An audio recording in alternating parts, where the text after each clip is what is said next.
Mon projet en une question, c'est est-ce que les énergies ont besoin d'être continues? Parce que cette exigence qu'on a d'avoir une énergie qui arrive à tout moment et partout, c'est hérité du modèle centralisé.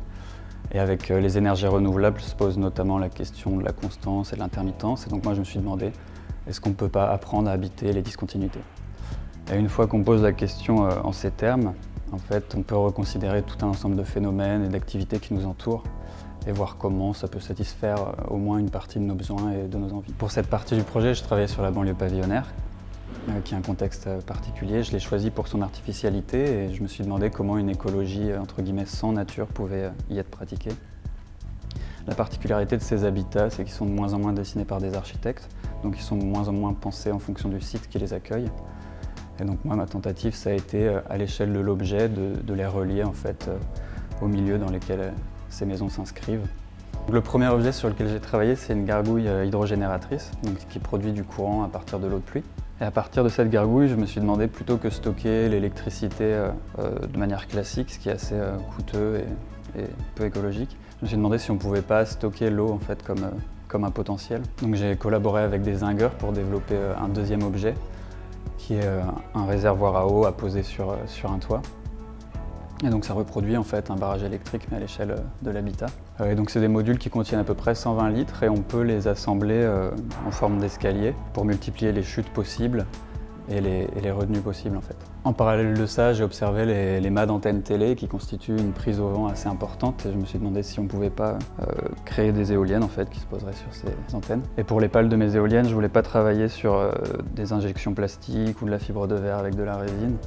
Et donc j'ai collaboré avec un couturier sur des systèmes de pales qui sont faits en toile de spi de récupération. La toile de spi, c'est une toile polyester qui est utilisée dans les écoles de voile et donc c'est comme ça que j'ai récupéré.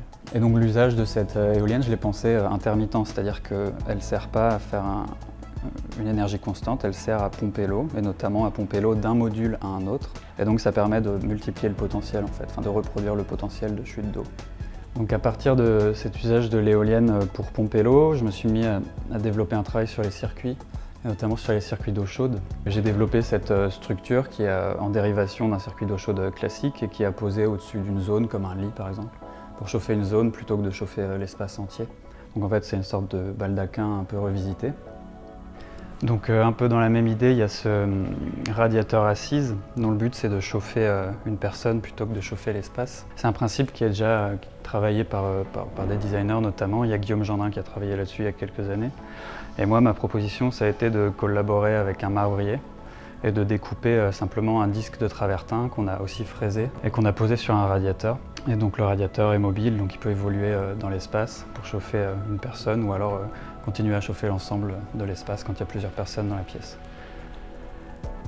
Toujours dans cette idée de chauffage ponctuel, il y a cette cheminée mobile qui est constituée de deux parties. La première, c'est un contenant en céramique dans lequel on met le combustible. Et la deuxième, c'est une corde en Kevlar. Et en fait, par capillarité, le combustible va remonter le long du Kevlar et on peut faire une flambée.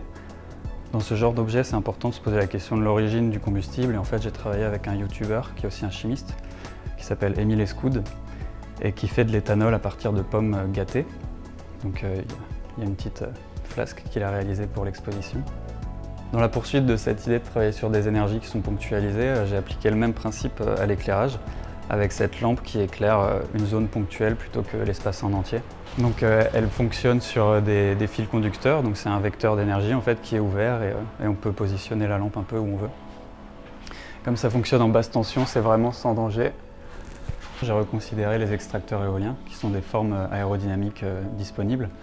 Et simplement en y accolant un petit moteur continu, on peut générer une électricité faible mais constante, qui peut servir notamment à recharger un téléphone ou quelque chose qui nécessite peu de puissance.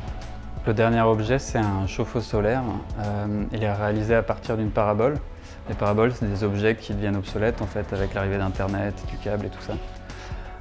Et simplement en les recouvrant d'une matière réfléchissante, on peut concentrer le soleil en un point de chaleur qui est très très puissant. C'est notamment un youtubeur qui s'appelle Green Power Science qui travaille là-dessus. Et donc moi, mon intervention, ça a été d'y ajouter un tube de verre en borosilicate avec à l'intérieur un tube en cuivre qui peut être raccordé à un circuit d'eau chaude en fait, voilà, pour chauffer l'eau. Et ça peut être soit utilisé directement, soit être utilisé en stockage thermique intersaisonnier.